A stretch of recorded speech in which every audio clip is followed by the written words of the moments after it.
Bonjour à tous et bienvenue pour cette nouvelle et première vidéo proposée par l'agence Mediaspace. Aujourd'hui, pour cette première, on va aborder un sujet dont tout le monde parle en ce moment, surtout suite aux récentes annonces d'un certain Mark Zuckerberg. On va bien sûr parler du métavers, ce fameux monde 100% virtuel qui s'annonce peut-être déjà comme le futur de l'Internet. Alors bien sûr, passé les effets d'annonce et les jolies démonstrations techniques, il est temps aujourd'hui de se pencher un petit peu plus sur le sujet. Le métavers, c'est quoi ? Quels impacts sur la publicité mais aussi sur le consommateur ? Et demain, comment le virtuel va s'immiscer dans notre quotidien ? Eh bien, pour y voir plus clair et répondre à toutes ces questions, je serai accompagné aujourd'hui de Thierry Jourquin de XR Intelligence. Le métaverse, quel impact du virtuel sur notre monde réel ? Eh bien, c'est maintenant, on en parle dans le monde réel.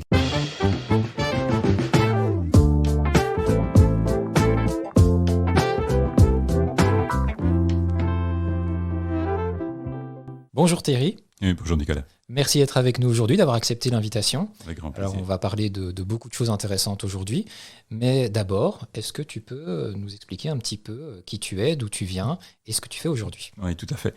Donc en fait, je m'appelle Thierry Jourquin et nous avons créé avec Jean-Bastien Voisin il y a 3 ans XR Intelligence. On est une agence en fait de développement de contenu immersif. Donc nous sommes les architectes de ces nouveaux mondes qu'on appelle les multiverses.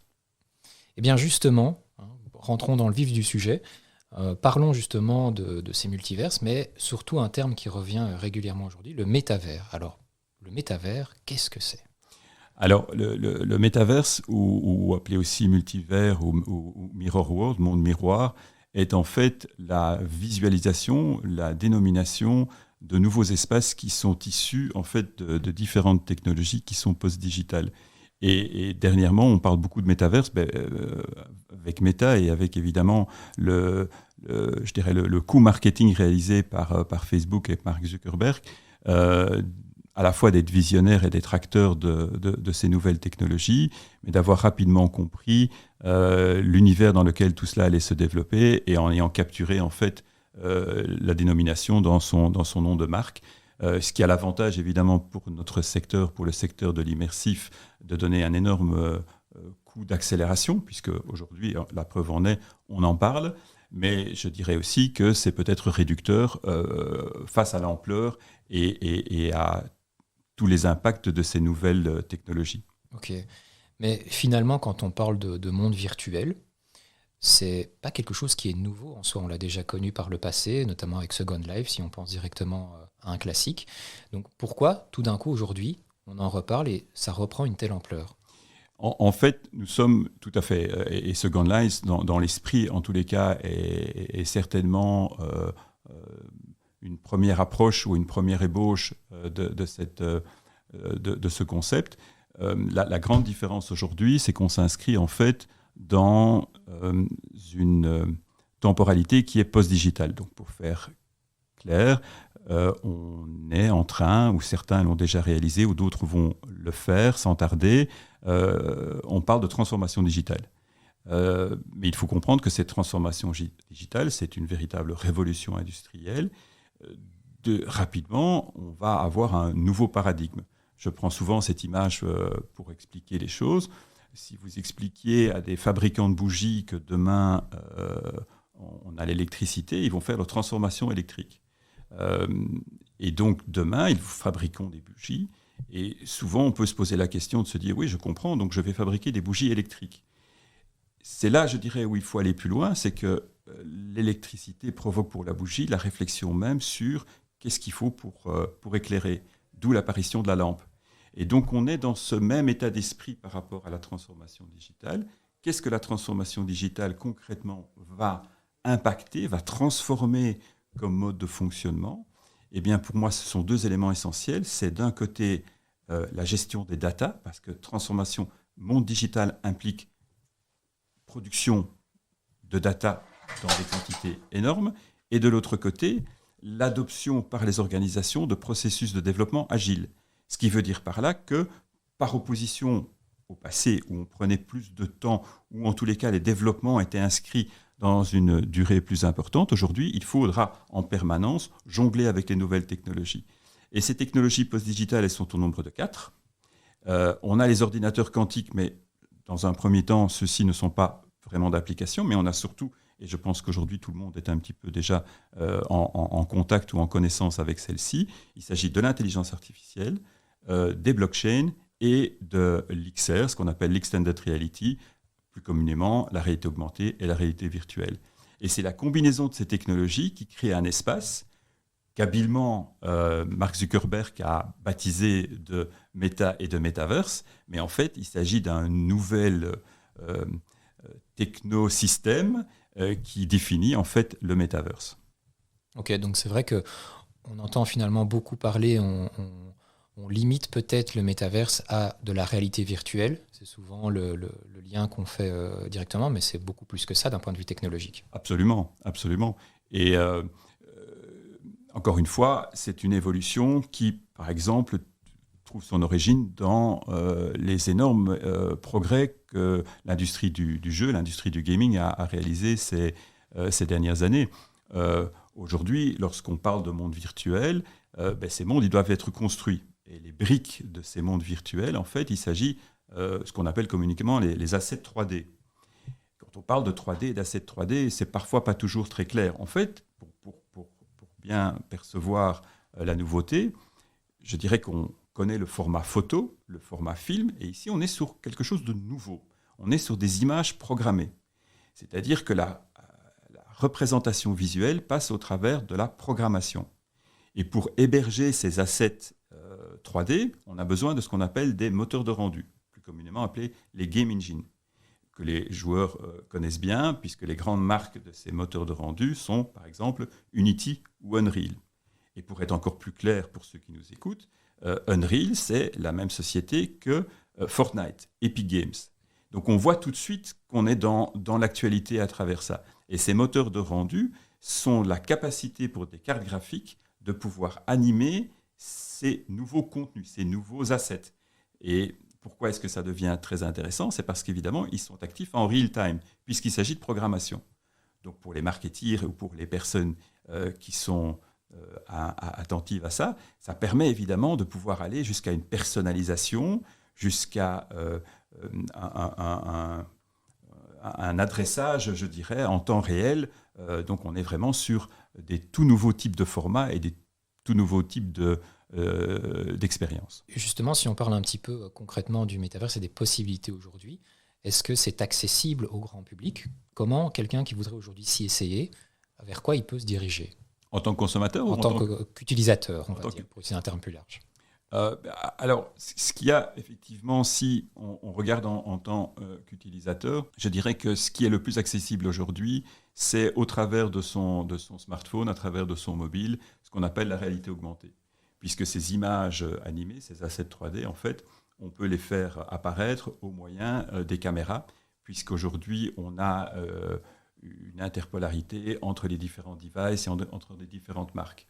Il faut savoir également que au niveau international aujourd'hui, la plupart des logiciels qui permettent de modéliser ces images 3D, des produits ou des softwares comme Maya ou Blender, permettent de créer un asset, un produit, et que ce même produit va être hébergé par différents sites de e-commerce.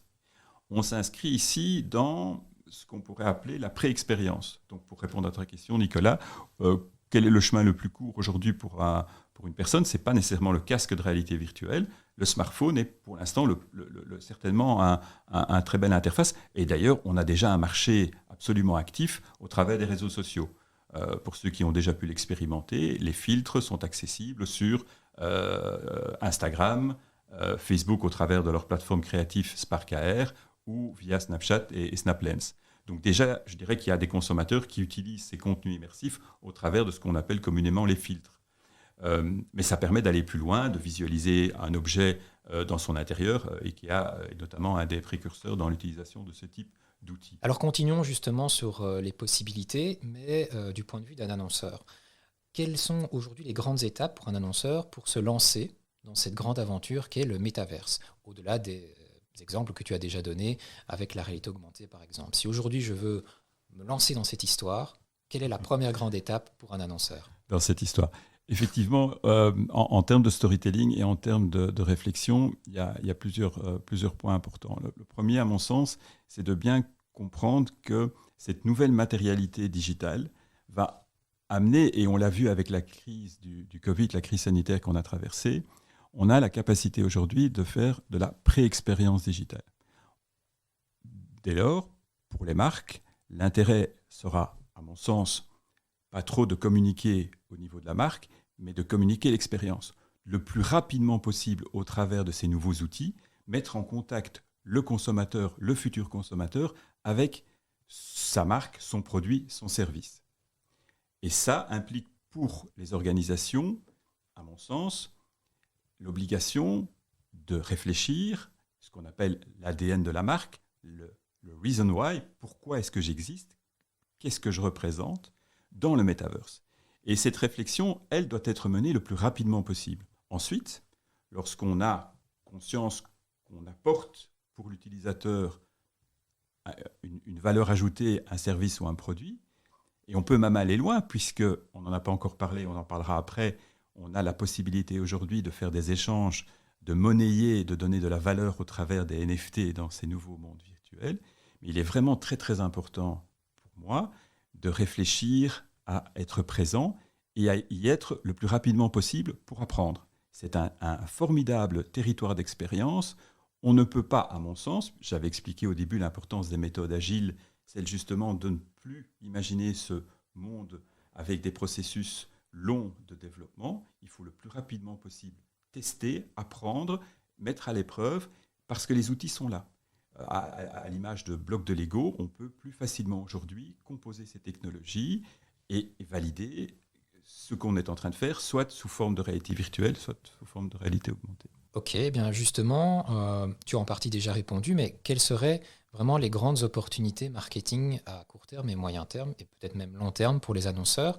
Et sous question aussi, est-ce que finalement, quand on voit l'investissement probable que l'on doit faire pour se lancer dans ces technologies, est-ce que ça ne va pas être juste accessible pour les plus gros annonceurs? On sous-entend par là ceux qui ont sans doute beaucoup plus de moyens d'investissement. La technologie, effectivement, est importante. Un élément aussi, c'est la volonté d'être relevant et d'être créatif. Donc, comme je l'expliquais aussi, les outils de développement d'assets 3D, Blender, Maya, sont en open source, sont accessibles. Il y a aujourd'hui une grande communauté de créateurs, de créatifs qui peuvent relativement, avec beaucoup de talent, créer à la fois des répliques, mais aussi des nouveaux contenus. Et c'est aujourd'hui, ça représente effectivement un investissement. Cet investissement, évidemment, comme pour les productions classiques de format publicitaire, dépend aussi de la localité où on le fait, puisqu'il faut avoir une couverture et il y a un équilibre économique à faire dessus, ça c'est certain. Important de noter également qu'on a en point de mire l'arrivée progressive de la 5G. Et donc aujourd'hui, un des freins à l'utilisation massive des assets 3D est le temps d'upload. Un asset 3D, par exemple dans un banner accompagné de la réalité augmentée, ça existe. Google a ce format, c'est le format Swirl. Mais la raison pour laquelle aujourd'hui il ne performe pas, c'est parce qu'il n'est pas, je dirais, performant en termes d'impression et de résultats. Une image statique est très performante, un asset 3D à la fois est coûteux en développement et puis surtout il prend du temps. Demain, avec la 5G, ce sera instantané. Et je vous fais le pari qu'on aura un choc équivalent à celui de la couleur et du noir-blanc. Parce que lorsqu'on aura sur son smartphone la possibilité de visualiser instantanément un asset 3D qu'on pourra manipuler, tester, agrandir et voir des fonctionnalités, ça deviendra le format. En plus, un format d'expérience qui pourra être compatible, partagé et repris et diffusé. Donc il y a, pour moi, quelles que soient les organisations, un besoin impératif déjà aujourd'hui de à la fois réfléchir sur mon ADN, ma marque dans le monde immersif, mais aussi de débuter le plus tôt possible, et pas nécessairement en dupliquant complètement son organisation au niveau digital, mais dès aujourd'hui, à travers les réseaux sociaux, à travers des applications sous forme, un des formats qui est arrivé en force, ou un un mode d'activation qui s'est développé l'année passée, vous le savez tous, c'est le QR code. Eh bien, le QR code accouplé à le web AR. Le web AR, c'est la possibilité de développer la réalité augmentée sans passer par une application. Beaucoup trop d'annonceurs aujourd'hui ignorent qu'on ne doit pas nécessairement avoir une apps sur son téléphone que pour activer de la réalité augmentée. La technologie WebGL, et je ne veux pas du tout parler trop de technologie, mais ou plutôt si, en parlant beaucoup de technologies, c'est pour montrer qu'elles sont nombreuses et qu'il n'est pas question d'adoption lente d'une technologie vainqueur, mais plutôt de cet esprit à avoir, de les combiner et d'être, je le répète, agile sur celle-ci. Mais donc le WebGL est un format qui permet, ou une technologie qui permet, d'animer directement des assets 3D et de la réalité augmentée dans le browser de tous les smartphones aujourd'hui. Donc combiner un QR code, vous pouvez l'activer assez rapidement. Donc on peut le voir à travers de banners, mais pourquoi pas aussi en soutien à des campagnes d'affichage, à des campagnes print. C'est en tous les cas tout à fait accessible. Ok, merci. Et justement, on parle ici pas mal de solutions concrètes, mais si je veux avoir un point de vue, une réflexion plutôt stratégique pour un client, comment il pourrait réfléchir à intégrer cette solution métaverse, pour utiliser ce terme-là, dans sa réflexion stratégique aujourd'hui? Quelles seraient les grandes étapes de la démarche stratégique pour intégrer cette logique dans ses futures communications? Première étape, c'est, et on passe par un processus qui commence par la découverte. Il faut prendre le temps véritablement d'informer et de documenter son organisation sur l'existant. On ne se rend pas compte, et je peux le dire aussi à titre personnel, aujourd'hui on parle beaucoup de méta, mais il existe déjà aujourd'hui un nombre important d'autres univers, d'autres solutions, au point même de se dire qu'on a des natifs, des multiverses natifs. Et donc, ce que je suis en train d'expliquer aussi, c'est que quand une marque pense à réfléchir en se disant « intéressant, comment je vais exister dans ce nouvel univers », on passe d'abord par une étape de découverte. Ensuite, il faut trouver quelque chose qui a un sens, parce que je pense que ce n'est peut-être pas nécessairement le moment d'y aller, ou si on souhaite effectivement s'engager dans ce processus, il faut voir qu'est-ce qui a le plus de sens aujourd'hui, et surtout tester. On peut partir sur le produit, sur l'asset, on peut partir sur le service, le nombre de tutoriels, quand même comprendre qu'à partir du moment où on est dans ces mondes immersifs, c'est une formidable opportunité d'apprendre aussi, puisqu'on peut plus rapidement, en un minimum de temps, itérer des attitudes, des tutos, en plus avec un axe qui est de Edu Entertainment, donc ça c'est très très puissant. Donc dès lors aussi, à réfléchir, est-ce qu'on est plutôt dans la localité, est-ce qu'on veut plutôt montrer un espace? À partir du moment où l'organisation prend conscience de ce qui existe et qu'elle se dit « ça c'est ma mission, ça c'est mon objectif », je pense qu'il est intéressant de commencer sur cet axe majeur, et c'est cet axe majeur qu'on peut déjà aujourd'hui développer, même localement, pour des budgets, alors là, qui sont tout à fait accessibles, encore une fois, et le digital le permet, avec cette constante possibilité de mesurer, de faire du retour d'expérience. C'est ça qui est magique en l'occurrence, c'est que ça s'appuie sur des datas. Donc, toute action qu'on génère, on peut la mesurer et on peut aussi l'affiner et l'améliorer. Petite parenthèse, par exemple, chez XR Intelligence, une des origines de notre entreprise, c'est d'avoir très tôt combiné, et on parlait des autres technologies, les contenus immersifs avec l'intelligence artificielle au moyen de l'eye tracking. Donc, Nicolas, tu vois, l'eye tracking, c'est la possibilité, en fait, de pouvoir enregistrer ce que tu vois dans ces mondes immersifs. Ce qui est important de savoir, c'est que toutes ces informations qui sont récupérées du comportement de consommateurs dans ces espaces immersifs, c'est de la data. Et donc, c'est un cercle, on va l'appeler vertueux, mais en tous les cas, extraordinairement efficace, de pouvoir collectionner les données dans ces univers-là. Justement, on parle de développement en tant que tel. Donc, est-ce que si on se projette vraiment, alors j'allais dire loin, mais peut-être pas si loin que ça, est-ce que cette technologie va vraiment être la nouvelle norme de communication et peut-être même supplanter les smartphones, par exemple, et se dire, voilà, je vais aller au-delà, je suis une nouvelle norme. On parlait aussi à un moment donné de l'informatique spatiale, carrément, avec la réalité virtuelle, la réalité augmentée, qui serait vraiment l'étape suivante. Est-ce qu'on est vraiment en passe d'arriver assez vite à cette nouvelle étape et donc une nouvelle norme de la communication. Alors oui, je pense que les multiverses, le Web 3.0 est effectivement le nouveau espace de communication. Maintenant, en termes de device, souvent on me pose la question d'ailleurs d'avoir un avis sur des lunettes, des casques ou d'autres types de points d'activation de ces contenus immersifs. Je pense personnellement que c'est beaucoup plus une question d'intégration de ces contenus immersifs dans notre fonctionnement. L'humain est quand même central, est fondamentalement central dans la vision qu'on peut en avoir. Et donc, il s'agit ici de faciliter, d'augmenter, d'enrichir, de prolonger au mieux l'existence de l'humain.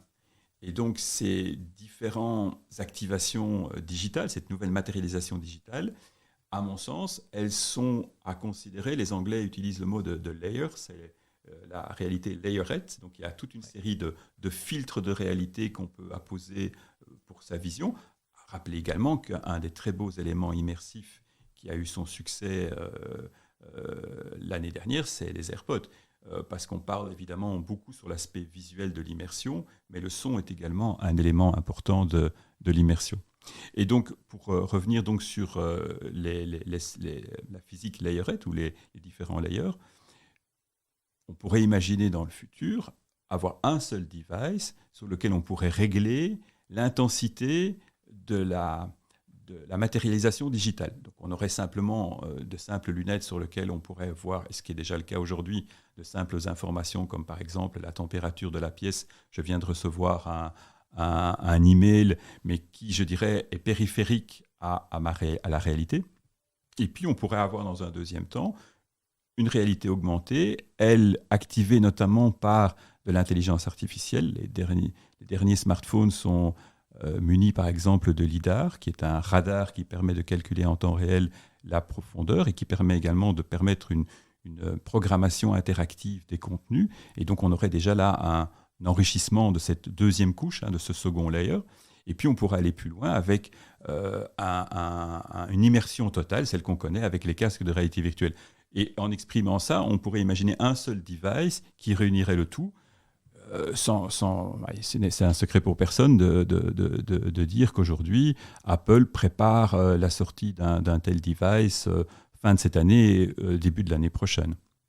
Justement, tu évoques les devices et toute cette dimension qui reste quand même d'une part relativement chère pour le consommateur moyen, je vais dire, et qui aussi a la question du point est-ce que c'est confortable ou pas, donc, ne fût-ce que pour le porter, où on parle aussi du motion sickness et ce genre de choses. Est-ce que ces deux éléments-là, pour lesquels il va falloir s'adapter ou développer d'autres choses ou faire en sorte que ce soit plus démocratique d'un point de vue prix, est-ce que le fait d'adapter ces deux points-là en termes de timing, ça ne va pas diminuer l'attrait pour le métaverse le temps que ces deux éléments qui sont quand même essentiels soient établis? Il y a plusieurs éléments de réponse. Je dirais c'est un développement mondial.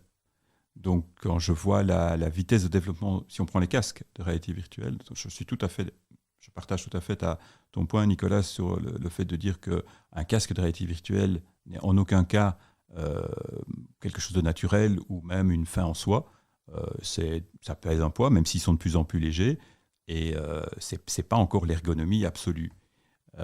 Par contre, ça trouve rapidement son point de valeur. Nous travaillons, par exemple, nous, dans beaucoup de développement au niveau de l'architecture, au niveau de la construction, au niveau de la formation.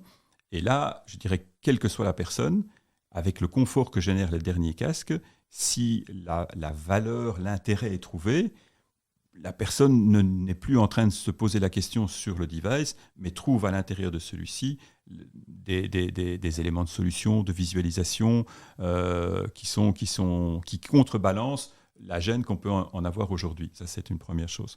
Le second point, c'est que souvent, on parle de technologie exponentielle. J'ai parlé des technologies post-digitales, j'ai parlé également de cette notion d'agilité, mais un élément également important, c'est que quand on parle de technologie exponentielle, pour la première fois dans l'histoire de l'humanité, les technologies s'épaulent. Par le passé, vous aviez une technologie qui faisait une poussée, une mise en avant, et puis il fallait attendre parfois plusieurs années avant qu'une autre invention permettent d'aller plus loin. Aujourd'hui, et c'est ça un élément qui est essentiel aussi à mes yeux, c'est qu'il y a une convergence.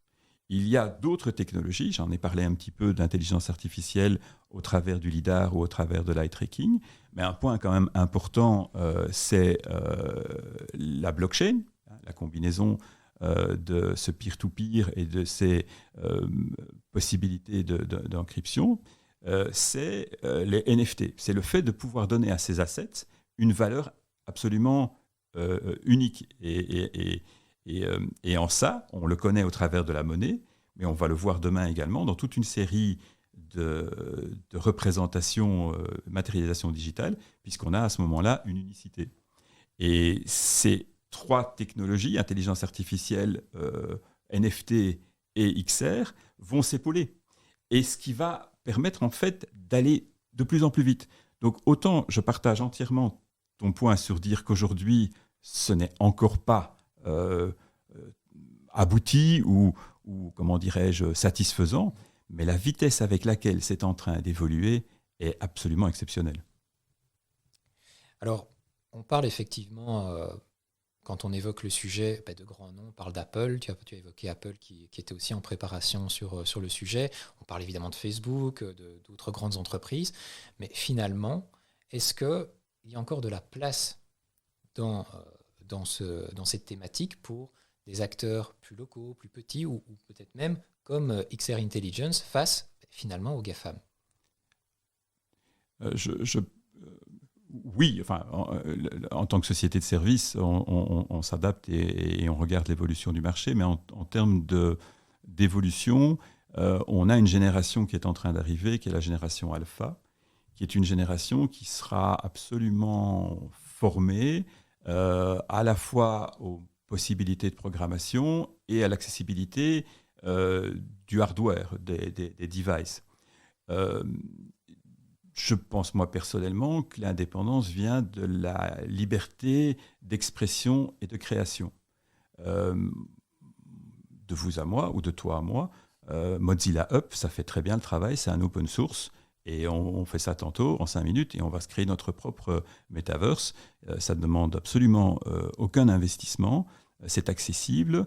Ce que je suis en train d'expliquer, c'est qu'il y a aussi des éléments générationnels qui font qu'aujourd'hui, l'accessibilité à ça, mais on l'a connu dans d'autres développements, mais c'est absolument pas en tant que tel une finalité d'arriver à des éléments fermés, des walled gardens dans lesquels on serait nécessairement obligé de passer. Mais là, c'est un choix économique. Moi, je ne peux qu'encourager les Européens à s'affranchir le plus rapidement possible de toute dépendance et de créer eux-mêmes leur propre espace de développement. D'autant plus, je pense qu'on a en Europe un atout majeur, et nous travaillons XR Intelligence en collaboration avec XR for Heritage, puisqu'un des éléments de valeur aussi, c'est le patrimoine et la communication qu'on a sur les aspects culturels. Et là, il y a une belle carte à jouer, parce que justement, le patrimoine culturel européen et tout ce qu'on a, je dirais, comme histoire, pourrait trouver à travers ces nouveaux espaces une réalité d'expression qui ne pourrait pas se trouver ailleurs. Donc, mais ça dépendra de tout un chacun, de savoir est-ce qu'on souhaite être acteur de ces nouveaux mondes ou en être simplement le visiteur. Mais ça reste valable pour beaucoup de choses. Et si je devais donner un conseil, moi, aux entreprises ou aux marketeers qui souhaitent se lancer dedans, c'est lisez des ouvrages de science-fiction. C'est là que vous allez trouver vos inspirations pour demain et pour vos nouveaux plans marketing. C'est parmi Asimov et d'autres que vous le trouverez. Donc effectivement, le point, c'est toujours aussi savoir, même si une nouvelle technologie est là, de savoir ce qu'on veut y raconter, quelle histoire on veut raconter et comment on veut aborder les choses. C'est quand même un point qui est essentiel dans n'importe quelle émergence technologique. Ce n'est jamais qu'une coquille vide, finalement, une technologie. Tout à fait. Et savoir ce qu'on veut y raconter et comment on va se positionner, c'est un point qui est quand même essentiel. Eh bien, je voulais aborder un dernier point, puisque, évidemment, dans l'euphorie marketing par rapport à cette technologie, on oublie un petit point, c'est le côté éthique. Est-ce que, finalement, puisqu'on a déjà des précédents avec d'autres supports, d'autres solutions, on évoquait Second Life tout à l'heure, et c'était le cas, par exemple, est-ce que ces mondes virtuels ne vont pas devenir des zones de non-droit, où on peut faire un peu tout ce qu'on veut, où rien n'est répréhensible, et finalement un danger aussi pour certaines tranches de la population. On parle évidemment ici des plus jeunes, par exemple. Je pense qu'effectivement, ça c'est le gros point d'attention, et c'est déjà le cas et présent chez Meta aujourd'hui, c'est les enfants. Parce que là, il y a évidemment un danger absolu et évident de les protéger et d'encadrer, d'accompagner, d'être attentif, parce que mais quand on parle de monde virtuel, c'est une nouvelle réalité. Et cette nouvelle réalité, comme la réalité, peut être extraordinairement violente et dangereuse. Donc on ne peut pas à la fois s'émerveiller de... Pour être clair, le cerveau est absolument presque déjà conçu, ou en tous les cas est un bon candidat aux interfaces. Et donc je dirais que pour lui, le fait de rentrer dans des univers immersifs, il l'adopte assez facilement. Moi, je le vois, que ça soit au travers de manettes ou d'aptique ou d'ergonomie. Après quelques heures, quelques jours d'utilisation, on se sent vraiment à son aise. Et donc, les dangers qu'on peut connaître dans le monde réel vont se retrouver certainement dans ces nouveaux espaces. Donc, effectivement, il y a un grand point d'attention, et l'utilisation par les enfants doit être... mais c'est un débat qui existe déjà à travers les jeux vidéo. Oui, clairement. Mais on ira certainement vers encore plus d'addiction, et donc le danger n'en est que plus présent. Mais à l'inverse aussi, parce qu'il y a toujours deux faces aux choses, en termes de formation, en termes de développement, en termes de... là, il y a évidemment d'épanouissement, il y a une aide formidable aussi. Donc encore une fois, c'est comme pour beaucoup de choses, c'est une question de pouvoir mettre les barrières et d'être attentif à ça. Alors justement, je reprends tes mots, tu parlais de danger dans le monde réel. Il y a aussi un autre point qui est évoqué, c'est tout ce qui est écologie, le point écologique. Donc on le sait, c'est un fait avéré au niveau du digital. Il y a un impact sur le réchauffement climatique par rapport aux technologies qui sont utilisées, qui sont mises en place pour mettre en place différents aspects justement technologiques. Est-ce que justement le métaverse ne va pas, et toute technologie tournant autour du métaverse, ne vont pas tirer ce problème à un point encore plus extrême en termes de consommation et de surconsommation d'énergie pour l'exploiter? Je ne pense pas être la meilleure personne pour avoir un avis, et encore moins sur une problématique aussi complexe que l'énergie. Ce que je voudrais simplement mettre en avant, c'est que la pré-expérience digitale et cette nouvelle matérialisation des services, des produits et des espaces a, par nature, un effet très positif. Et c'est celui-là que je vois. C'est-à-dire qu'on n'est plus obligé de passer par de la production. On peut pouvoir, par exemple, tester, s'habiller virtuellement, consommer virtuellement. Et la consommation virtuelle a certainement, au niveau du respect de l'environnement, des valeurs. Maintenant, elles doivent être contrebalancées par l'impact évidemment énergétique. Donc c'est toujours une question d'équilibre. On l'a vu, avec les lois du marché ont fait que pour les déplacements, on a opté pour ces fameuses réunions virtuelles qui permettent de faire de l'économie de déplacement. Donc il faudra voir aussi dans quelle mesure ces éléments-là peuvent être positifs. Mais à l'inverse, il ne faut pas sous-estimer aussi l'impact technologique ou l'impact énergétique de ces nouvelles technologies. Bien, eh bien, il me reste ici à te remercier, tout simplement parce qu'on arrive au terme donc, de cet entretien. Merci beaucoup d'avoir encore une fois accepté cette invitation. Merci pour tes réponses, d'avoir éclairé sur pas mal de choses. On l'a vu, c'est un sujet qui est quand même technique, inévitablement.